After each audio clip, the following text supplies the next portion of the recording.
Waziri Mkuu wa Jamhuri ya Muungano wa Tanzania Dr. Mwigulu, sisi wananchi wa Dar es Salaam tutumie nafasi hii kukukaribisha sana, lakini tumie pia nafasi hii kupongeza wewe kwa kuaminiwa na Mheshimiwa Rais wa Jamhuri ya Muungano wa Tanzania kuwa Waziri Mkuu wa Jamhuri ya Muungano wa Tanzania. Tunafahamu uwezo wako ni mkubwa, elimu yako sio ya kuungaunga wala haina mashaka.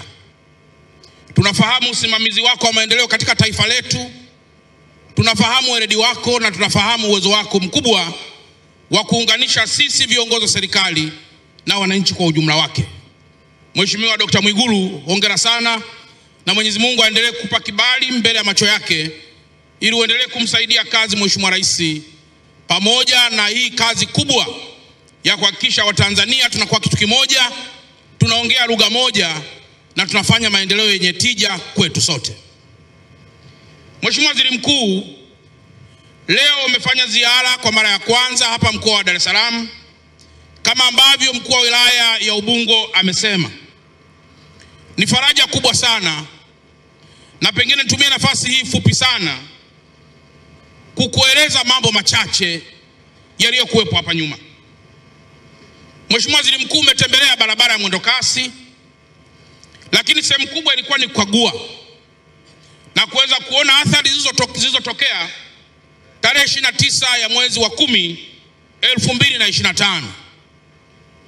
Mheshimiwa Waziri Mkuu, mimi kama mkuu wa mkoa wa Dar es Salaam na wenzangu tunakiri kwamba tarehe 29 ya mwezi wa 10 2025 zilitokea vurugu, yalitokea makundi ya kihalifu, yalitokea makundi kadhaa ambayo kwa asilimia kubwa kile ulichokiona ndio yalikuwa matokeo yake.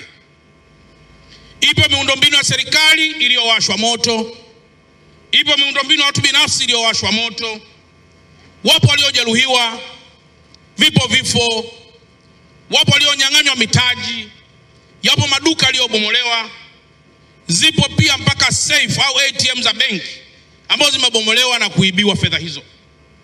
Mheshimiwa Waziri Mkuu, tumesikiliza hotuba Mheshimiwa Rais katika bunge akizindua shughuli za bunge. Mimi kama mkuu wa mkoa wa Dar es Salaam na wenzangu tumefuatilia kwa sehemu kubwa, na tunakuahidi mbele yako leo kwamba yale maelekezo yote aliyoyatoa tutafanyia kazi. Tutaendelea kuunganisha wana Dar es Salaam na tutaendelea kuhubiri dhana ya amani ambayo itakapovurugika kama ambavyo tuliona kidogo inakuwa ni janga na inakuwa ni jambo kubwa mno. Lakini pia Mheshimiwa Waziri Mkuu, tumesikiliza hotuba yako ukiwa unatoa neno la shukrani kwa waheshimiwa wabunge. Umeonyesha kwa dhati kabisa kwamba viongozi wa serikali na watumishi wa serikali ambao watakuwa wanatembea na petroli kuongeza chuki kati ya Watanzania na serikali yao, wewe utadili nao moja kwa moja. Mheshimiwa Waziri Mkuu, ni kweli kwamba wananchi yapo mambo ambayo wanachukia, na mambo ambayo wanachukia Mheshimiwa Waziri Mkuu, wengine huwa wanaweza kuyaongea na wengine huwa hawawezi kuyaongea. Kwa mfano, Mheshimiwa Waziri Mkuu, serikali imetoa kipaumbele kwa makundi maalum ya wanawake, vijana pamoja na watu wenye ulemavu. Mwananchi anakwenda kwa ajili ya kupata mkopo, anazungushwa siku ya kwanza, anazungushwa siku ya pili, anaomba rushwa, mkopo nao hapati. Huyu mwananchi kwa ujumla lazima ataichukia serikali. Na maelekezo haya Mheshimiwa Waziri Mkuu yapo kwetu wenyewe kama viongozi wa serikali, kwamba sisi lazima tusimame kidete kuhakikisha Mtanzania huyu na mwana Dar es Salaam haichukii serikali kwa kukutana na kiongozi mwenye hofu ya Mungu na ambaye pia atashughulikia matatizo ya Watanzania na Dar es Salaam hawa pasipo rushwa wala bila majigambo. Hili naomba nikuthibitishie Mheshimiwa Waziri Mkuu kwamba mimi na wenzangu hapa Dar es Salaam lazima tujipange upya. Kama wapo Watanzania na Dar es Salaam wanaochukia serikali yao kwa sababu ya jambo hili la mikopo, na mimi kama mkuu wa mkoa chini ya mheshimiwa waziri wangu wa TAMISEMI, lazima na mimi nitadili nao moja kwa moja ili kuhakikisha faraja kwa Watanzania hawa inarudi kama ilivyokuwa. Lakini jambo jingine, mheshimiwa waziri mkuu, unakuta Mtanzania wa Dar es Salaam, mheshimiwa rais ameshatoa fedha kwa ajili ya miradi ya maji, lakini hapa Ubungo kwa mfano kila siku anaambiwa maji hamna. Wakati inakuja kubwa na maji akiwa hamna, huyu mwana Dar es Salaam lazima ataichukia serikali. Mimi naomba nikuthibitishie mheshimiwa waziri mkuu kwamba kama wapo watu wanaochukia serikali kwa sababu ya huduma hizi za maji mbovu, nimekwisha ongea na mheshimiwa waziri wangu wa maji kwamba zile data tunazozizungumza kwenye vinywa vyetu kuhusu maji kwa wana Dar es Salaam ziwe ndio data halisi na watu waweze kupata maji. Nimemwambia mheshimiwa waziri, mimi najiandaa kwa miezi mitatu.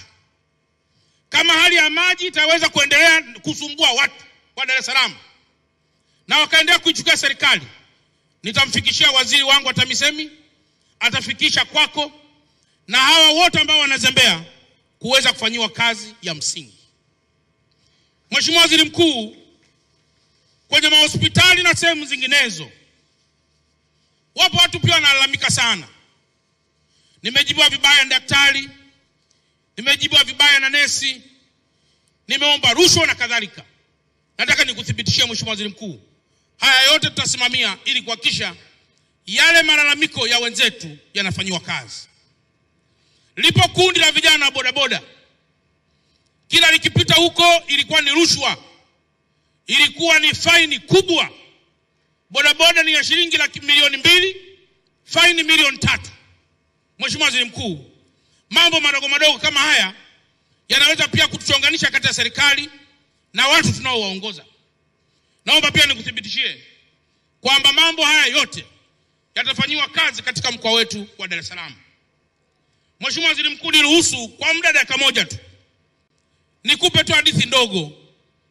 Tarehe 29 ya mwezi wa 10 yupo dada mmoja yuko pale Kimarabaruti. Yeye huyu dada amemaliza chuo kikuu na alitafuta ajira akakosa, lakini baadaye akapata uwezo wa kupata mtaji, akaenda kufungua duka, akafungua na sehemu ya chakula. Ameweka mtaji wake pale wasi chini ya milioni 50. Lakini yule dada miaka 4 iliyopita aliolewa. Kwa bahati mbaya akapata mimba na akamiskeli, mtoto akafariki. Mheshimiwa waziri mkuu, yule dada anapata tatizo la kuwa na overprolonged bleeding isiyopungua kwa miaka 3. Mume wake akamwacha, akawa na mikasa 3. Mtu mwanae amefariki, mumeo amemwacha na amepata madhara afya. Tarehe 29 duka lake na sehemu anayouzia chakula ikawashwa moto. Akaja ofisini kwangu analia kwamba mheshimiwa mkuu wa mkoa, sioni mbele wala sioni nyuma. Nachokiona mbele yangu ni sumu ili niweze kupotea katika ulimwengu. Nilimwambia dada, pole sana. Mimi kama mkuu wa mkoa lazima nichukue hatua. Urudi angalau kwenye hali yako. Nafahamu waandamanaji hawa au vikundi hivi watu wenye fujo wamefanya mambo haya kwa kumgusa hata asiye na hatia, hata asiye na chama, mfanyabiashara wa kawaida. Lakini haya yote mheshimiwa waziri mkuu tunaendelea kuyashughulikia. Na watu lazima waone mheshimiwa waziri mkuu kwamba tunapoingiza Dar es Salaam na maeneo mengine yote katika vurugu, madhara yake ni makubwa, yanamgusa aliyefanya vurugu na ambaye hajafanya vurugu. Na Dar es Salaam mheshimiwa waziri mkuu, nimekutana na wazee 3 na mmoja kwa bahati mbaya amefariki. Wao walikuwa wanatumia dawa za pressure, na kwa bahati mbaya kwa siku vurugu zilikuwa zinafanyika, dawa zao zilikuwa zimekwisha. Mheshimiwa waziri mkuu, siku ya kwanza sukari na pressure inapanda, siku ya pili sukari na pressure inapanda, hakuna daktari wala hakuna dawa anayoweza kupata kwa sababu waliambiwa wakaendani. Mheshimiwa waziri mkuu, mmoja ameparalyze na mmoja amefariki. Walipokuja kunieleza mheshimiwa waziri mkuu, nikasema haya ndio mambo ambayo Watanzania tu tunayaona. Ni kweli sisi tunaweza kuwa na ugomvi wa kawaida wa vyama vya siasa, kati ya mimi Chalamila au mkuu wa mkoa au mtu mwingine yote. Lakini ugomvi wetu kamwe, ukienda huko, Mheshimiwa Waziri Mkuu, nikupe dondoo tu kidogo. Maeneo ambayo yalikuwa on target kuweza kuyachoma moto bila huruma, moja ilikuwa ni stendi ya Magufuli. Hii ilikuwa inaungua yote, hii hapa stendi hii hapa. Na Mheshimiwa Waziri Mkuu, nilishukuru jeshi lilikuja haraka likalinda stendi. Mheshimiwa Waziri Mkuu, target ya pili ilikuwa ni mabasi ya mwendokasi. Yameunguzwa mabasi mengi tu ya mwendokasi na kupiga vituo vya mwendokasi. Target ya tatu ilikuwa ni miundombinu ya gesi ya TPDC. Kulipua miundombinu ya gesi na kulipua vihenge vya mafuta vilivyoko pale Kigamboni. Mheshimiwa Waziri Mkuu, nishukuru vyombo vya dola vimelinda kule. Mpaka leo mnaona miundombinu hii inaonekana. Jaribio la tatu ilikuwa ni kuchoma jengo la TCRA. Na walichoma kibanda cha mlinzi. Jeshi likaja mbele kwa ajili ya kulinda amani hiyo. Mheshimiwa Waziri Mkuu, jambo jingine ilikuwa ni kuchoma miundombinu ya TANESCO. Ilikuwa kulipua hii gesi, kulipua hapa Ubungo pamoja na kulipua kule Kinyerezi. Mheshimiwa Waziri Mkuu, leo hii miundombinu inayoonekana hapa ni kwa sababu vyombo vimefanya kazi. Kama tungesikiliza maneno na kurudi nyuma, very likely Dar es Salaam ingekuwa giza yote. Hospitali ingekuwa hamna, umeme hamna, miundombinu ya maji hamna, na kila kitu hamna.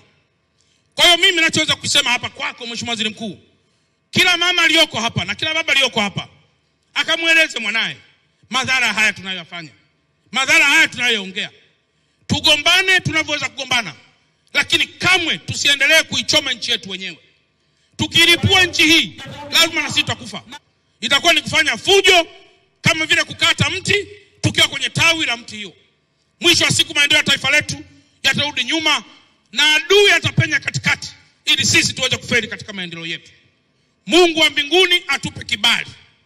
Tuendelee kusema na makundi mbalimbali ili kila mmoja awe balozi wa amani hii. Kila mmoja awe balozi wa maendeleo yanayofanyika katika taifa letu. Na mwisho, kila mmoja asikilize mawaidha ya viongozi wetu. Nilimsikiliza pia kiongozi wa dini ya Kiislamu. Alisema tupo tayari kukata vichwa. Mimi naomba nionye pia hapa, tusifike huko ndugu zangu viongozi wa dini. Tuwe ni watu tunaoadilisha, tunaokemea.